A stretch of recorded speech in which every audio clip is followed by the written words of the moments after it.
השבר מגיעים ילדים לעולם. כי באו בנים עד משבר, אומר הפסוק. יש שום החלטה להביא דלקים, אנחנו עוזרים בסיוע הומניטרי המחויב.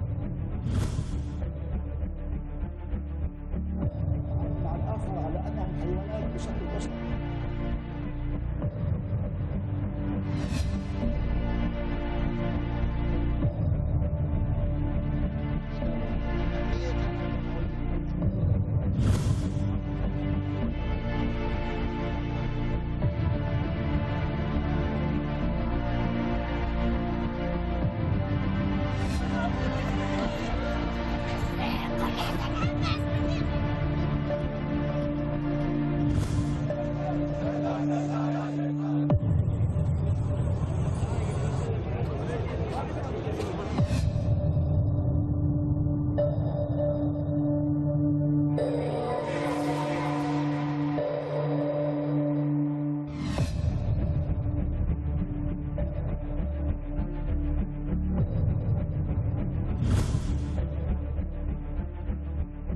Se cumple un mes de la brutal guerra del régimen israelí contra Gaza, lo que se ha cobrado más de 10.000 víctimas mortales. Unas declaraciones desde la entidad sionista alertan y alarman a la comunidad internacional. Pulverizar con una bomba atómica la franja gazatí ha sido un planteamiento del ministro de Patrimonio del régimen de Tel Aviv, Amishai Eliyahu, algo que, por supuesto, ha generado la inmediata reacción desde los movimientos de la resistencia palestina, la Cancillería de la Autoridad Palestina y hasta otros actores regionales. Pero, ¿por qué no debe restarse la importancia a este tipo de mensajes y más viniendo de un actor regional que, recordemos, ni siquiera es firmante del Tratado de No Proliferación Nuclear? Esto y más lo vamos a analizar de inmediato acá en Detrás de la Razón. Buena semana para todos. Les saluda Dani Pérez Díaz y así iniciamos.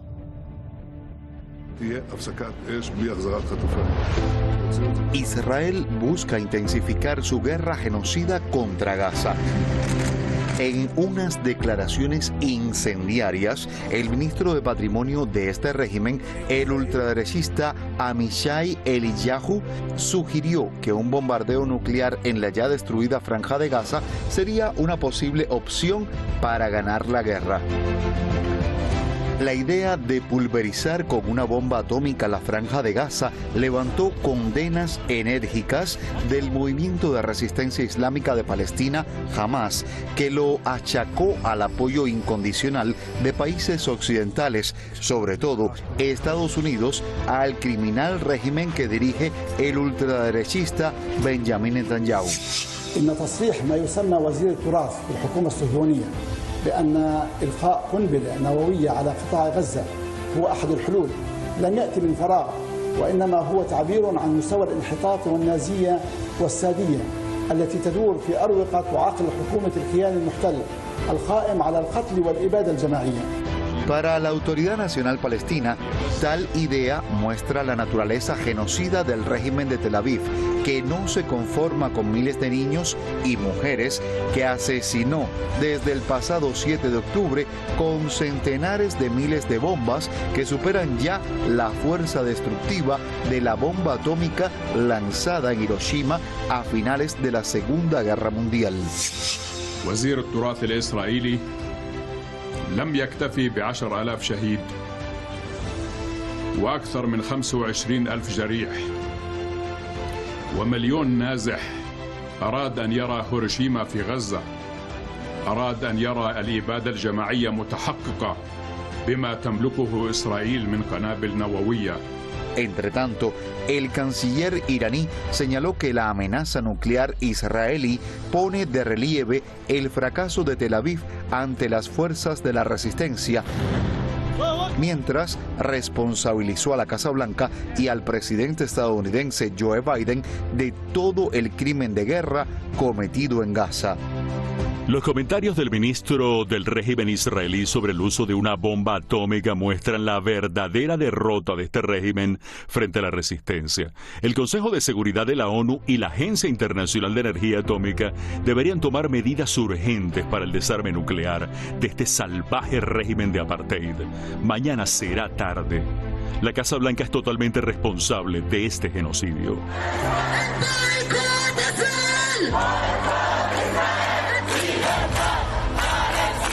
Mientras tanto, transcurridos 31 días de la guerra israelí contra Gaza, la solidaridad mundial con la causa palestina sigue tomando fuerza.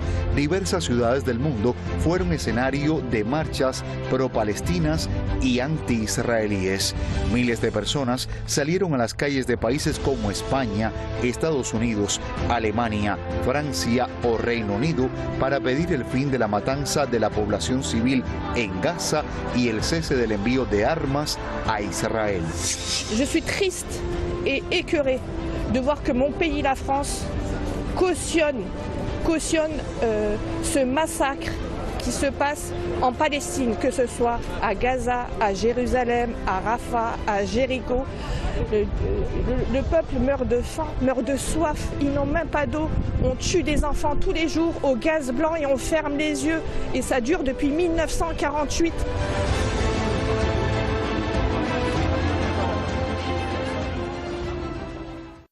Allí teníamos entonces el material informativo, el paquete de nuestro equipo de redacción y producción.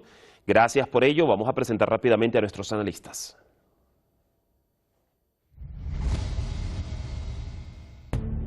Hoy nos acompaña Enrique Refolla, analista político, doctorado en geografía militar desde la capital de España, Madrid.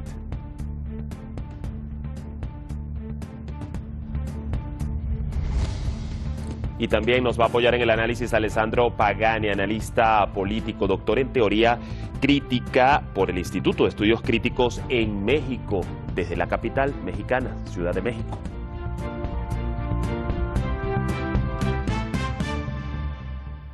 Muy bien, vamos a darles la bienvenida rápidamente. En primer orden a Enrique. Enrique, gusto que nos acompañes en esta edición. ¿Cómo estás? Muy bien, un gusto a todos, un gran saludo a todo el equipo, a ti, Dani, y a toda la audiencia que siempre nos ve. Ya más adelante se incorporará a nuestro contertulio Alessandro Pagani. Sin embargo, voy a iniciar contigo desde Madrid. Enrique, fíjate, ¿cómo se debe tomar en primer orden, no, el que un ministro de un gabinete, en este caso el del régimen israelí, pues en un panorama como el actual, exprese como una opción lanzar una bomba nuclear sobre Gaza? Y aun cuando el premier israelí se ha desmarcado de esto, te pregunto, ¿debe ser tomado algo así tan a la ligera y más viniendo de un actor regional que bien sabemos ni siquiera es firmante del TNP y ni siquiera deja que los organismos internacionales inspeccionen sus ojivas nucleares? Bueno, esto desde luego demuestra lo que hay en una parte del gobierno sionista de Netanyahu, una opinión más, es decir, están los duros, los muy duros, los durísimos, los trastornados como este ministro, pero no olvidemos también otras cosas que están ocurriendo, por ejemplo, ahora mismo en Jerusalén. Amigos míos armenios me decían cómo están los sionistas intentando expulsar a los cristianos armenios del barrio armenio de la Jerusalén Vieja, para meter a colonos judíos, colonos sionistas, en ese barrio histórico armenio. Por eso se llama barrio armenio, y evidentemente es un barrio lleno de iglesias, lleno de cristianos, y esto lo digo como ejemplo de lo que ha sucedido en Palestina y en otros, en Palestina en particular y en Oriente Medio en general, que cada vez que los sionistas o sus patrocinadores estadounidenses se han metido en un país, al final la comunidad que más desaparece de esa zona es precisamente la comunidad cristiana. Esto como mensaje para todos aquellos que desde Europa o desde Norteamérica se dedican a apoyar a pies juntillas a todo el Estado de Israel, a todo el establishment sionista, como diciendo que son nuestros hermanos mayores, que son parte de la cultura judeocristiana, etcétera, etcétera. Bueno, ya vemos también lo que esto representa sobre el terreno, la destrucción precisamente de los cristianos en Oriente Medio, en zonas, por ejemplo, por otros detalles, para que la gente lo pueda ver mejor. La iglesia que destruyeron los sionistas en Gaza, una iglesia de más de 1000 años, sin ningún remordimiento y tampoco sin ninguna condena por parte de nadie en Occidente, de nadie de gobiernos o del Papa o de nada parecido, y que por otro lado, por ejemplo, todavía en la Palestina que no está ocupada está la ciudad de Belén, donde precisamente nació Jesucristo. También a orillas del río Jordán, en la frontera con Jordania, está la iglesia donde fue, ahora es una iglesia, el lugar del bautizo de Jesucristo, para que luego alguno diga como que toda la franja de Gaza o toda Cisjordania, toda Palestina son radicales, son terroristas, son yihadistas de Hamás o de otros grupos, etcétera, y se olvidan de que Palestina es mucho más que eso. En fin, quería comentar esto como detalle por tantos apoyos repulsivos que veo en mi caso desde Europa, donde desde gobiernos y toda la cúpula, toda la plana mayor de la Unión Europea se ha presentado allí a defenderlos como, en fin, y luego dices, pero bueno, a veces Europa parece como la Europa cristiana, dicen la Europa judeocristiana. Bueno, ya sabemos entonces a qué se refieren con el trato que le dan a los cristianos y a sus iglesias en Oriente Medio. Bien, vamos a incorporar a esta hora el análisis vía telefónica a Alessandro Pagani desde Ciudad de México. ¿Qué tal? Te saludo, Alessandro, ¿me escuchas bien? Muchas gracias por la invitación, sí te escucho muy bien. Perfecto, bienvenido en esta primera ocasión al programa Detrás de la Razón, y siempre me gusta contrastar esta primera interrogante a la luz de lo que ya le preguntaba a nuestro contertulio desde España, cómo tomar estas declaraciones, en particular de este ministro del gabinete de Netanyahu, sobre esa idea o esa opción sobre la mesa de una bomba nuclear en contra de Gaza. A ver, te escucho, Alessandro. Sí, de hecho, la cosa que me ha llamado poderosamente la atención inmediatamente es que finalmente, después de décadas y décadas, Israel, la entidad sionista de Israel, admitió públicamente y en forma cínica de tener ojivas nucleares. Esto siempre ellos dijeron que no las tenían, que eran mentiras. De hecho, yo escribí justo hace 5 años un artículo sobre el título es ¿Quién mató a JFK, a Kennedy? Y a través de un análisis de documentos, libros destacados de periodistas hasta hebreos, por lo tanto no se puede considerar una investigación antisemita, siendo que toda la población es de la región. En primer lugar, los palestinos son semitas y por lo tanto dentro de este artículo trataba de analizar el por qué se llegó a la muerte, el asesinato de Kennedy, de acuerdo al hecho de que se había creado un conflicto de relaciones bilaterales justo en el 63 entre Estados Unidos y la misma entidad sionista de Israel, sobre el hecho de que Israel nunca quiso permitir abrir por una investigación a científicos especialistas hasta de las mismas Naciones Unidas si era cierto o no que ellos tenieran estas ojivas nucleares. Por lo tanto, esto es una afirmación muy fuerte y es llamativo, que hay detrás de todo esto el hecho de que inmediatamente ese ministro ratificó. Dijo que, bueno, él lo dijo en forma metafórica, pero estamos de verdad al límite, al borde de la barbarie, porque, claro, una declaración de este tipo destaca una vez más no solo el cinismo, la barbaridad de este régimen de Tel Aviv, sino el hecho de que ellos se sienten impunes frente a una legalidad internacional completamente secuestrada por parte de Estados Unidos, donde, como ha dicho muchas veces el ministro de Interiores Sergei Lavrov de la Federación Rusa, Estados Unidos se mueven como gángster, es decir, eligen, deciden, decretan leyes que nadie ha leído antes. Y fíjate, Alessandro, y fíjate, y esta misma interrogante muy brevemente para ti, porque tiene que ver con el mismo punto. Escuchábamos al canciller de Irán, precisamente, quien ha expresado que el Consejo de Seguridad de la ONU y el Organismo Internacional de Energía Atómica deberían tomar medidas inmediatas, ¿no?, para la desnuclearización del régimen ocupante, pero a la luz de lo que hemos visto durante todos estos años, ¿esto no pasaría ahora o sí? ¿Cómo lo ves rápidamente? ¿Realmente quién puede darle un freno a los crímenes de guerra israelí tras haber pasado ya tantas líneas rojas?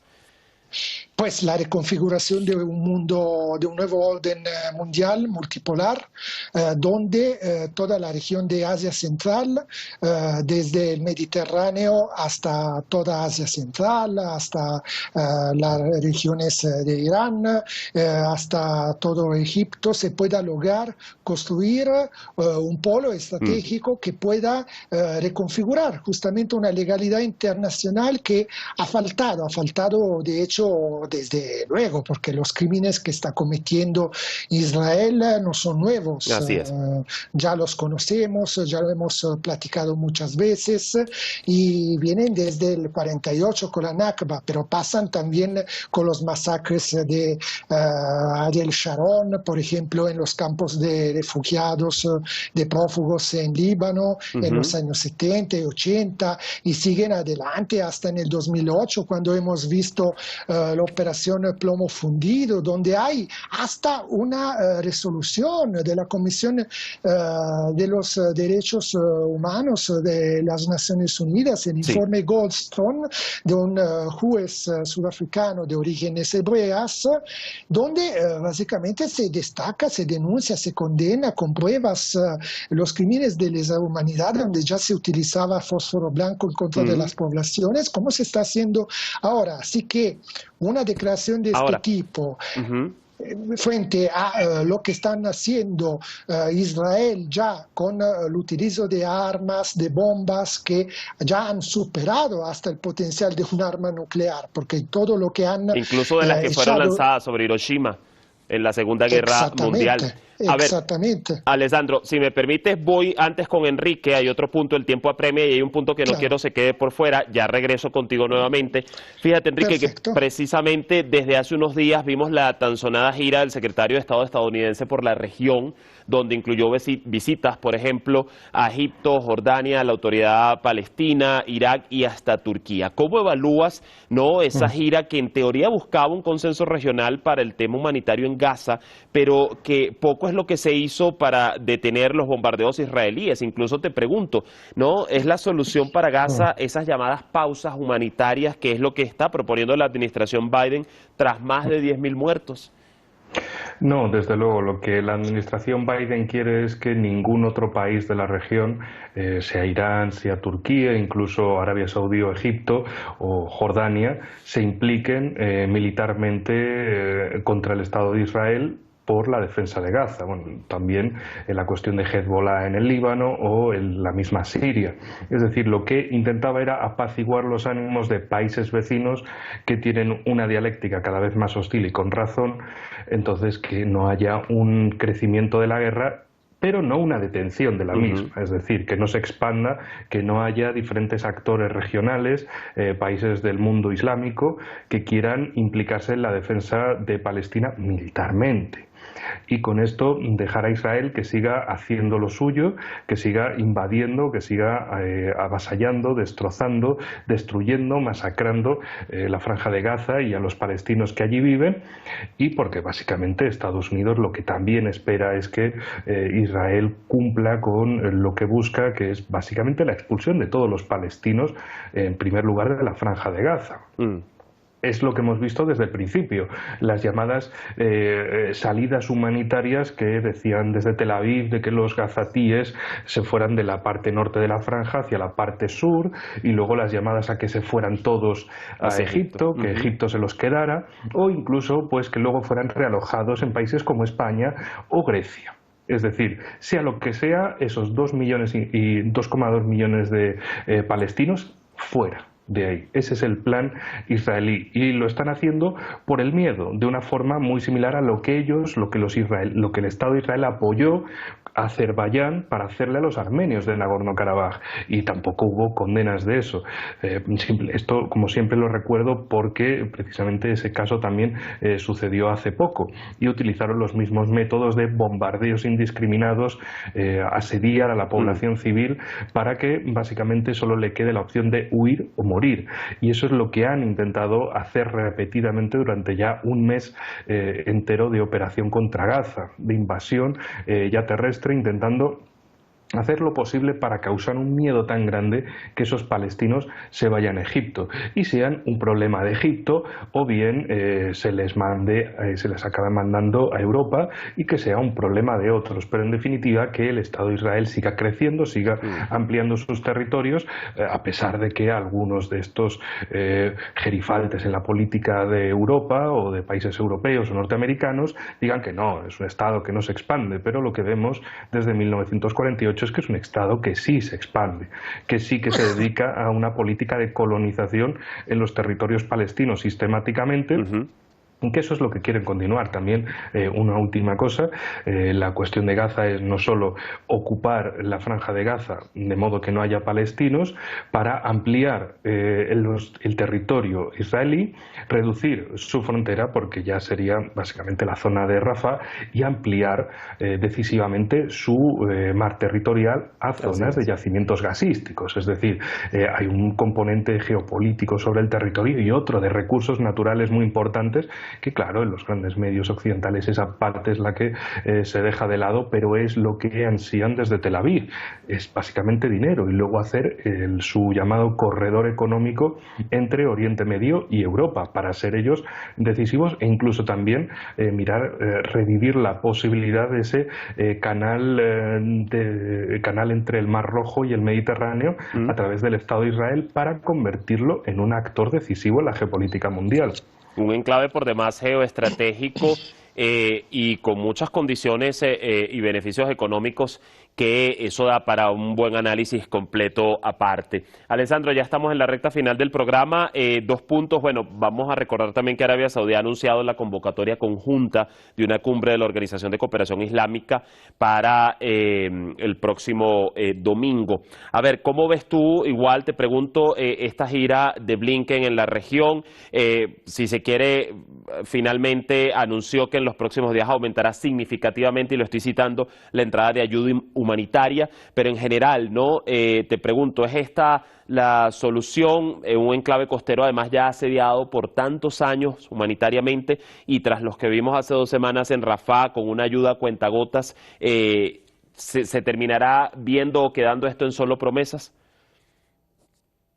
Que se van a quedar promesas no tanto para los actores regionales alrededor de Palestina. Veamos el énfasis, la voluntad por parte de la República Islámica de Irán, pero también por parte de Turquía, de otros actores regionales, de querer buscar una solución pacífica, pero nos encontramos chocando en lo que yo considero hasta el mismo marco conceptual que hay entre Israel y el occidente colectivo. Y esta construcción de un marco conceptual orientalista, parafraseando Edward Said, y eurocéntrico de Medio Oriente en la región de Asia Occidental por parte del occidente colectivo, surgió a partir de ese momento en el que el Mediterráneo, desde el Magreb hasta Irak, desde Persia hasta la India, era considerado como un mare nostrum, un jardín de casa por parte de los europeos occidentales, y que permitió la justificación colonial del saqueo de las riquezas de estos territorios. ¿Qué quiero decir con esto? Pues que en la era del nacionalismo, del revanchismo y del irredentismo, el colonialismo no solo ha representado la extensión de esos poderes económicos y militares de las potencias coloniales y neocoloniales fuera de su propio territorio, como en el caso de los ingleses en Egipto y Palestina, de los franceses siempre en Egipto, Túnez, Marruecos, Siria, Libia, de la burguesía italiana, en Libia y en Eritrea, pero fue central en el desarrollo político, ideológico del mismo Estado nacional moderno.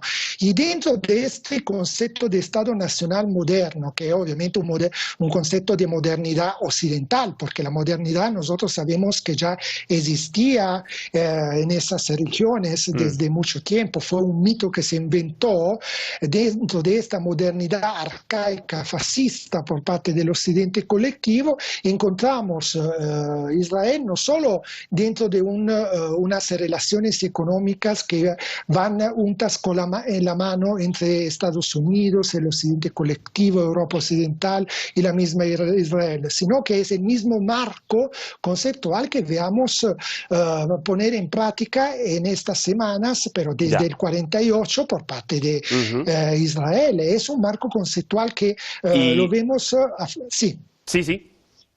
Y lo vemos afirmando, concluyo, lo vemos afirmando en esta política de una filosofía de la desposesión, o sea, lo que Miguel Canel Díaz, el presidente de la República de Cuba, haciendo énfasis sobre un discurso muy famoso de Fidel Castro en defensa de la causa palestina, mencionaba como una filosofía neocolonial, racista, que es la misma con la cual se ha creado esta modernidad occidental. Veamos y que estamos viendo... Así es, y que precisamente, Alessandro, estamos viendo en un punto de clímax con lo que está aconteciendo a esta hora allí en la Franja de Gaza. El tiempo se nos ha ido, pero seguramente pues los tendré a ustedes, Enrique, y a ti, Alessandro, en una nueva edición de Detrás de la Razón para continuar el pulso de los acontecimientos allí en Palestina. Gracias enormes para ambos, Alessandro, y para ti, Enrique, hasta un próximo contacto. Allí el panorama a la espera entonces de los próximos días. Lo cierto es que mientras siguen los bombardeos contra Gaza, las incursiones en la Cisjordania ocupada por parte del régimen israelí continúan. Este lunes, por ejemplo, detuvieron unos 66 palestinos, entre ellos la conocida activista de 22 años, Ahed Tamimi, en una serie de operaciones llevadas a cabo en varios puntos de los territorios ocupados. Mañana seguiremos con más análisis acá en Detrás de la Razón. Les esperamos por las pantallas de Hispan TV.